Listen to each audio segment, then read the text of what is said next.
Hello everyone, welcome to our channel. இன்றைக்கி நம்ம சேனலில் ஹோட்டல் ஸ்டைலில் சூப்பராக சால்னா ப்ரிப்ரேஷன் தான் பார்க்க போகிறோம். டெய்லி சட்னி சாம்பார் இதெல்லாம் சாப்பிட்டு போர் அடித்தவங்க இதை ஒரு டைம் கண்டிப்பாக ட்ரை பண்ணி பாருங்கள். இதுக்கு நான் ரெண்டு பெரிய சைஸ் பல்லாரி வெங்காயம், ஒரு சில் தேங்காய், இஞ்சி பூண்டு பேஸ்ட், பிரியாணி ஸ்பைசஸ், புளிப்புக்கு தேவையான அளவு தக்காளி, நான் 2 தக்காளி பக்கம் வந்து சேர்த்துருந்தேன். இதுக்கு பார்த்திங்கன்னா மெயின் இன்க்ரீடியன்ஸ் வந்து பார்த்திங்கன்னா முழு முந்திரி சேர்க்கணுங்க. ஒரு 10-15 முந்திரி தாராளமாக சேர்த்துக்கிறலாம். அதுதான் இந்த குழம்புக்கு வந்து டேஸ்ட்டும் கொடுக்கும், கொஞ்சம் திக்னஸும் கொடுக்குன்றதுனால அதை சேர்த்துக்கிறலாம். இதை வந்து நல்லா வதக்கிடணுங்க. தக்காளி சட்னி வதக்கிற பதத்துக்கு வதங்கினா போதும், ரொம்ப நைஸாக வதங்கணும்னு அவசியம் இல்லை. இதை வந்து ஒரு 15 நிமிஷம் நல்லா காய வைக்கணும், ஆற வைக்கணும். ஆற வச்சுட்டு நான் வந்து அன்றைக்கி இட்லி ப்ரிப்ரேஷன் தான் பண்ணணும்னு நினச்சேன். நான் வந்து அது சைடு ஆறிட்டு இருக்கும் போதே நான் அந்த இட்லி ப்ரிப்ரேஷன் வந்து பார்க்க ஆரம்பிச்சிட்டேன். மாவு வந்து பார்த்திங்கன்னா நான் ஒரு 2-3 நாளுக்கு வர மாதிரி தான் நான் வச்சுக்கிருவேன். ஒரு 4 டேஸ் 5 டேஸுக்கு மேலே. ஏன்னா நான் குழந்தைங்களுக்கு வந்து தோசை ஊற்ற மாட்டேன், இட்லின்றதுனால மாவு கொஞ்சம் புளிக்காமல் இருந்தால் குழந்தைங்களுக்கு நல்லதுன்றதுனால நான் 2 or 3 டேஸுக்கு தேவையான அளவு தான் நான் அரைச்சி வச்சுக்கிருவேன். இட்லி வந்துட்டு பார்த்திங்கன்னா ஒரு 5 இட்லி பக்கம் தான் நான் வச்சுருந்தேன். ஏன்னா குழந்தைகள் மட்டும்தான்றனால நான் சாதம் இருந்தனால நைட்டுக்கு அதை சாப்பிட்டுக்கலாம் அப்படின்னு நினச்சிட்டு ஒரு 5 இட்லி அளவு தாங்க ஊற்றிருந்தேன். ஸோ இதுக்கிடையில் ஒரு சின்ன டிப் வந்து பார்த்திங்கன்னா, பெண்கள் வந்து தங்களுக்கான ஒரு மோட்டிவேஷனை தானே வந்து செஞ்சுக்கிறணுங்க. ஏன்னா மோட்டிவேஷன் இல்லாமல் நம்ம லைஃப்பை கண்டிப்பாக ரன் பண்ண முடியாது. நம்ம வந்து நம்மளுக்கான பிளான் வந்து அந்த வீக்கில் வந்து நம்ம என்ன செய்ய போகிறோம் அப்படின்ற ஒரு பிளானே நம்மளுக்கு ஒரு மோட்டிவேஷன் தாங்க. ஸோ நம்மளால் செய்ய முடியாதது எதுவுமே கிடையாது. கண்டிப்பாக நம்மளால் முடியும். பட் நம்மளோட நேரத்தை நம்ம எவ்வளோ ஒரு யூஸ்ஃபுல்லாக கொண்டு போகிறோம் அப்படின்றது தாங்க நம்ம லைஃப்பில் வந்து ரொம்ப முக்கியம்.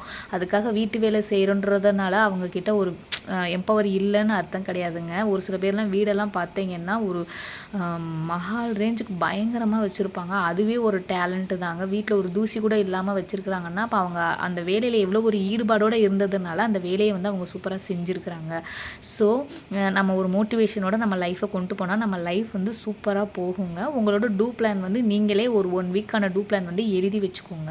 ஒரு பிளான் பண்ணி பண்ணும்போது ரொம்பவே லைஃப் ஹாப்பியாக ஜாலியாக மோட்டிவேஷனாக போகும்.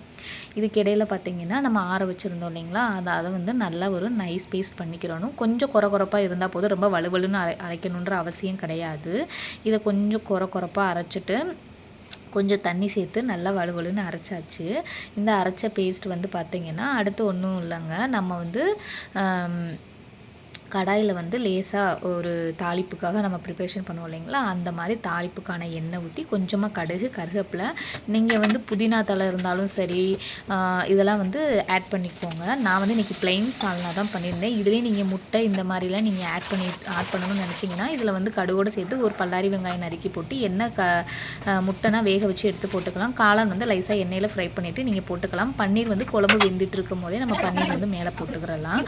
உங்களுக்கு சால்னா வந்து எவ்வளோ தண்ணியாக வேணும்னு நினைக்கிறீங்களோ அவ்வளோக்கு அவ்வளோ நீங்கள் வந்து தண்ணி வந்து அந்த அரைச்ச விழுதுலேயே நீங்கள் சேர்த்துக்கங்க. குழம்பு மிளகாத்தூள் சேர்த்துக்கிறலாம். தேவையான அளவு உப்பு சேர்த்தாச்சு. இதில் புதினா சேர்த்திங்கன்னா இன்னும் டேஸ்ட் வந்து செம்ம டேஸ்ட்டாக இருக்கும். என்கிட்ட இன்றைக்கி புதினாவும் இல்லை, மல்லித்தலை எல்லாம் தீந்துருச்சு. ஸோ நான் வந்து கொஞ்சம் தண்ணியாகவே தான் வச்சுருந்தேன். சால்னா வந்து தண்ணியாக இருக்கையில் ரொம்ப டேஸ்ட்டாக இருக்கும் இல்லைங்களா, அதனால் உங்களுக்கு எவ்வளோ சால்னா தண்ணியாக தேவையோ அதுக்கேற்றது மாதிரி தண்ணி தாராளமாக ஆட் பண்ணிக்கிறலாம். இட்லியும் சூப்பராக ரெடி ஆயிருச்சு. என்னுடைய டின்னர் ப்ரிப்ரேஷன் வந்து நான் 7 மணிக்கே ஸ்டார்ட் பண்ணிடுவேங்க. ஏன்னா சின்ன குழந்தைங்க இருக்கிறதுனால அதுகளோட ஸ்டடி ஒர்க்கையும் நான் பார்க்கணுன்றதுனால வெள்ளனை வந்து சமையல் வேலையை முடித்து வச்சுட்டோன்னா பெரிய தம்பி வந்து படிக்கிறதுக்காக நான் பக்கத்தில் ரொம்ப நேரம் உட்கார முடியும். ஸோ பிள்ளைங்க வந்து பக்கத்தில் நம்ம உட்காந்தா தான் படிக்கிறாங்க. அதுவும் இல்லாமல் அப்படின்னு சொல்ல முடியாது, அதுகளுக்கான டைமை வந்து கண்டிப்பாக நம்ம ஒதுக்கியே தான் ஆகணும். படிக்கிறப்போ நம்ம பக்கத்தில் இருக்கிறப்ப தான் நம்ம பிள்ளைங்க வந்து படிப்பாங்க.